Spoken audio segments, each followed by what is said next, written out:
Waiting for your cars can be so frustrating, right? It is uncertainty, the constant email refreshing. I get it because it has happened to me.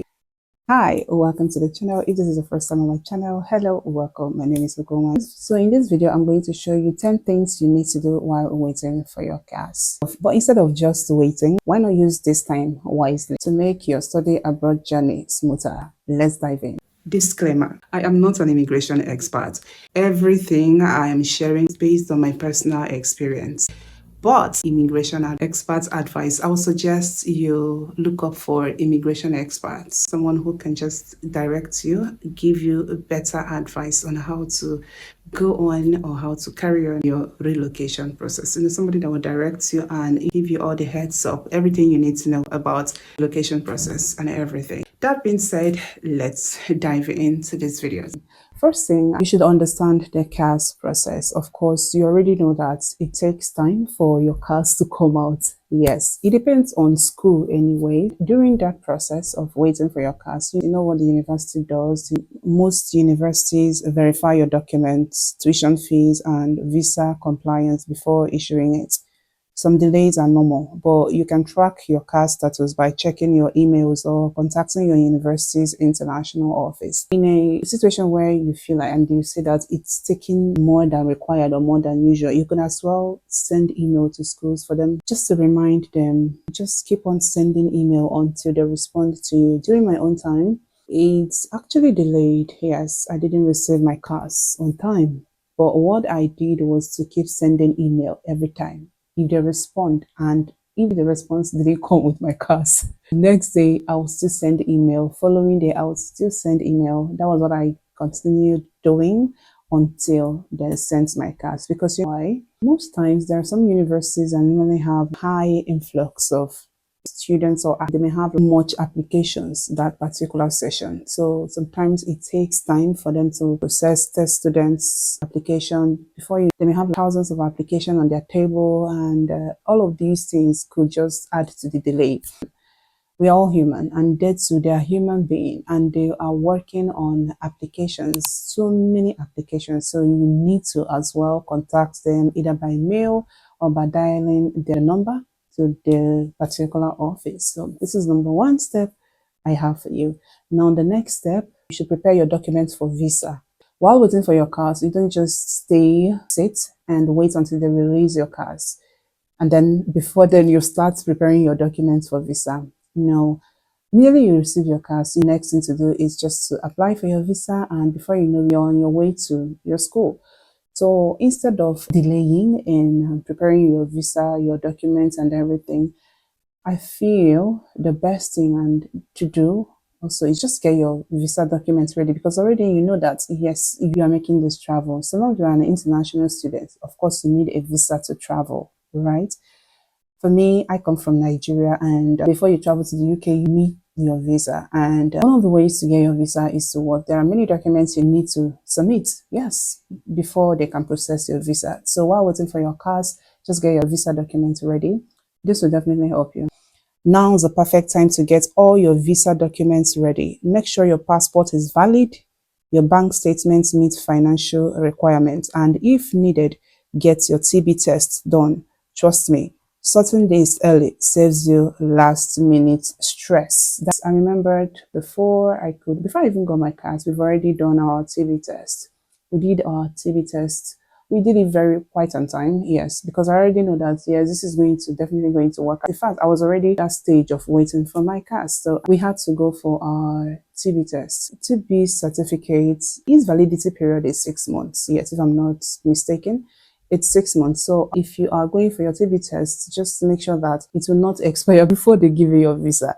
So it's just all about calculation and knowing when you're going to travel, and knowing when you're going to receive your visa, when you're going to apply for your visa. So if you have to do your TB test while waiting for your CAS, because once you get your CAS, the next thing is just to apply for your visa. And then when you get your visa, of course, the next thing is just to travel, and meaning that your TB certificate will still be valid even before you leave the country.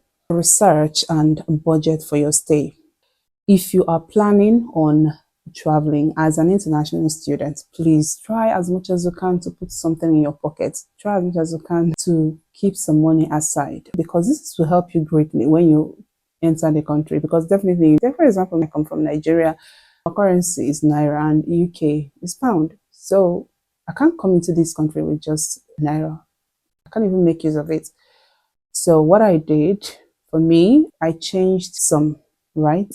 I just changed some to pound because my sister already told me if you are coming in, just putting some money in the pocket. So I changed some money while in Nigeria. I made sure that I had something on me before coming in here. Part of what I did with the money I had on me when I came in, entering buses, buying things from stores and all of that, just to sustain yourself for the time being before you could get your BRP. But during my own time, yes, you have to get to school to get your BRP, get your school ID card, and some of these things takes time. So you need to have small money within you. If you are going to a particular place, you want to enter a bus, definitely you need money to pay the driver. And you want to buy something at the store, you need to pay money, you need money for that. Basically, anything you're doing, you need money for it. The only thing I didn't do with cash was paying for my Airbnb when I came in. But as time goes on, I opened a bank account. The money was it's really helped me. If I'm to put it that way, it's really helped me. So try as much as you can to get ready, put in some money in your pocket, budget, research, and just get ready while waiting for your CAS. Studying abroad is expensive, yes. There is no missing word. It's expensive. It's money. So plan your budget now. Research rent, transport, food costs, and how to open a student's bank account. If you're bringing money from home, check exchange rates and the best ways to transfer funds. So if you don't have anybody here in the UK or any other country, if you don't have anybody that can guide you to do this, at least this is more like an idea of what to do, of just how to go about it so that you don't get stranded. Number 4, arrange accommodation. But for me, I won't really advise anybody to arrange accommodation if you're still in your home country, except maybe you have someone in the new country where you are about to migrate, so in the new country where you are going to school in. If you have anybody there that can help you look out for a better accommodation, well, that is okay. So I'm also putting this as a point to consider, because most times when people come in, they get stranded somehow because they don't have anywhere to sleep. They don't have, even arranging accommodation could be Airbnb, it could be a hotel if you can afford that. Then before you could now start looking for a permanent place to stay as a student.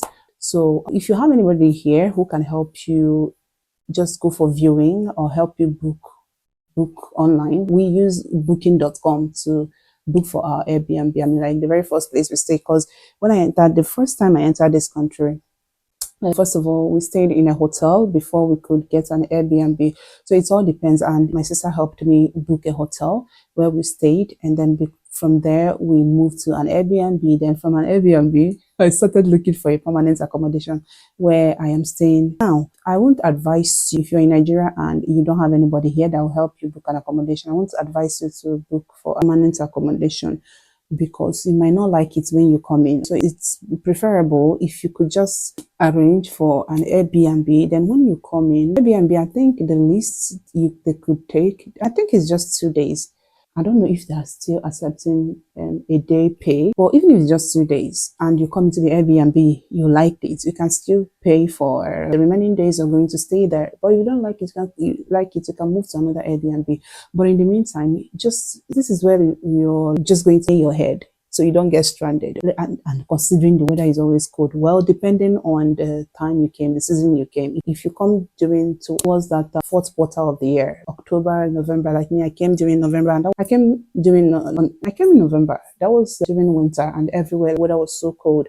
Imagine I came in and I didn't have anywhere to stay. Oh my God, it would have been so difficult for me. Thankfully, my sister was around. She was the one who guided me, and it was there. She's already in the UK, so it was just like God sent. God bless us. So that is just it. So you needed to book an Airbnb, just make that arrangement, so where you're just gonna lay your head, and then when you come in from there, you get to meet people, you get to meet agencies, agents, and just like all of those things before you could now get settled to your permanent accommodation. Number 5, you could just start networking. University is more than just classes. It's about connections. You can join WhatsApp groups for new students. Also follow your university social media pages, and if possible, reach out to alumni for tips. Yes, start networking. If you are going for thought masters, definitely there are other students who will still be coming in. Well, I don't really know how they are doing it here, because for me, I do not mind. I didn't go through thought masters. Mine was masters by research. And masters by research, we don't have much students here. We were just two in my department. Just in chemical engineering, we're only two masters by research students, so we weren't many. But still, that doesn't really stop you from networking with people, because just network with people, try and get information for you to just know what and what is on board. This is how we do this is how we do that, and you just to have knowledge of what to expect. So try and network as well. Reach out to alumni for tips. Let's just say you are friends with maybe any alumni. You can reach out to that person for tips. The person will just tell you, this is what you're going to meet, this is what is the challenge, what you're going to see, this is how they operate, this is how they do their things. I mean, follow your university social media pages. It can as well help you as well. It will also keep you informed. My own time, I followed my university I followed them on Instagram, and I was following them their activities. Sometimes, there are things they will post which will be beneficial to you, and also their website as well. There are many resources on their website which you should also be following. Just like, it's more like getting yourself familiar with all of those things before you get into the school environment, if that makes sense. Improve your skills. Use this waiting time to upskill. You can take free online courses on academic writing, research skills, or depending on your course. Just use this time to upskill and take some academic courses on research, writing, just to improve your research skills, basically. So that's just the idea. You can just do that.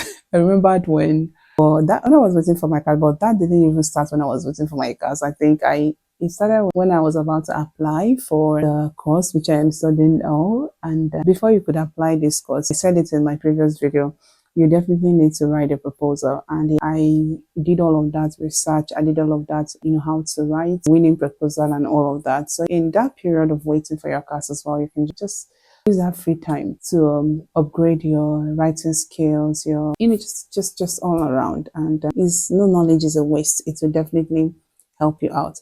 Now, my number 7 point, learn about UK culture and lifestyle. Well, this one is not compulsory, but there are people who would love to acquaint themselves with UK culture and lifestyle, what to expect in this country. When you come in, of course, it happens to everybody. When you're coming into a new country, there is this thing they called culture shock. There are things you will see. I mean, it's just new to you. When I came in, I had a lot of culture shock, yes, which I haven't even shared. So there are many culture shock in new countries. Just learn about the country's culture and lifestyle. Okay? So you'll not be taken unawares. So if you are someone who likes to learn people's cultures, people's way of living, and all of that. So you can just acquaint yourself with that. Of course, there are, even that within that period of waiting for your CAS, there are webinars and the school usually give to new students webinars. And sometimes they talk about these things. So just try as much as you can to attend those webinars. In that webinar, they talk about these things. They talk about what to expect. They talk about many culture. They talk about the lifestyle, things that are in existence, so that you won't get surprised or you won't just be taken unawares because you're seeing it for the very first time. At least even if you're seeing it for the very first time, you already know that, oh, you've heard it somewhere before. When the webinar was done, that you were told about these things, oh, now I know. So to you, it's no longer a new thing to you, and you already know how to adjust into this new life and how to just accepting the whole thing and living your life. Now, my number 8 point is plan your travel. You need to plan your travel. Proper planning, it's very important. So don't wait until the last minute to book your flight and your travel. If your school, let's just say your school is resuming October and your CAS was released by, let's just say by August, and then you applied for your visa and your visa was approved by August ending. Of course, you know that the only thing that remains is for you to start coming, traveling, just leaving immediately. And right, Most people like to buy their tickets 1 month ahead so that it will be cheaper for them. If you understand where I'm going, to be cheaper for them because hey, Nigeria, where I come from, flight tickets is here so very high. So most people, if they get their cars quite on time, some people even buy their tickets 2 months ahead. So if yours came out 1 month before the resumption date, it's advisable to buy your tickets, your flight tickets ahead of time so that it will save you some coins. My own time, my CAS didn't come out on time and it delayed everything. From the time I applied for my visa to the time school resumed, to the time my visa was approved, to the time I booked for my flight tickets, to the time I traveled, oh my God, everything was just very close. So I didn't get the opportunity to book my flight ahead of time and it was very expensive. But anyway, that's a story for another day. So plan your travel, put everything in place. Just make sure that the finance, everything needed is available, the whole document, your passport is ready and all of that, so that when your CAS is arriving, when school is sending your CAS, immediately you're applying for your visa. And definitely the visa takes, if you applied for a priority visa, it takes 5 days before it will come out. It doesn't even take time. But if you're using the standard process, if you're going through the standard process, which takes from 15 working days before it comes out, so just know which one is within your budget and go for it. Number 9, take care of your mental and physical health. This is very important. This transition can be overwhelming. So take care of yourself, exercise, spend time with loved ones, and keep a positive mindset. The journey ahead is exciting, so stay mentally and physically prepared. All right? Sometimes when you go to a new country, and because it's a new environment, because you are experiencing new life, new culture, new environment, new weather. I didn't even tell you guys. There was a day I was going to school. The kind of wind that blew that day, the wind was so great that it was, as I'm moving, that wind was just pushing me. It was like somebody was pushing me at the back. It was as bad as that. That at a point I started looking for a place, a cover where I can just stay like this so that the wind would just stop, but the wind did not stop. Like I was just looking for something to grip my hand, hold, so that I don't get pushed by the wind. It was as bad as that. It was later on that I discovered that there was a wind warning for that particular day. That day was Friday. So you see, sometimes you get to meet this kind of weather and you don't. So just take care of your physical and mental health, because you don't know what you're going to see. You don't know what you're going to meet. But we all know that we are keeping a positive mindset and we're definitely going to see beautiful things. Yes. But we know that sometimes it's not all that cozy. It's not that all that. But in case you meet anyone, anything which is not pleasant on the way, at least because you are keen, because you are in that space, you are in that mental space where you can take in anything that comes. Okay. You can be able to stand whatever it is that you see, any challenge, whatever.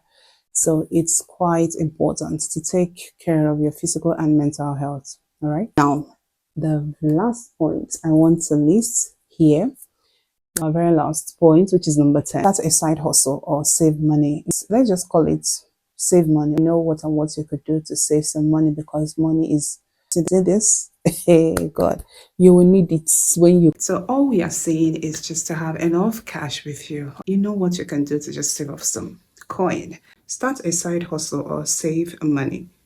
If you can, start saving extra money. You can take up online freelance gigs, teach a skill if you can, or sell something online. Every little bit helps, especially as an international student.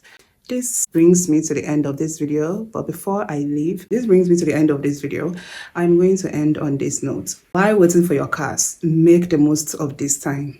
All right, it's very important, and I wish you all the best, success in all your endeavors. I'm going to see you at the top. If this video was helpful, do kindly let me know in the comment section. Do tap the button. You know what's tapping on the like button, you know what it does? It tends to tell algorithm people are watching this video. Don't mind me. People are watching this video, so algorithm tends to recommend this video to more viewers. And yes, guys, more people need to see this video so that at least they can just have knowledge of these and what to do while waiting for their CAS. Remember, always send email to your schools. If there's a delay in your CAS process, keep sending them email until they respond with your CAS. I wish you all the best. Please share and subscribe if you haven't. I'm going to see you guys in my next one. Bye for now.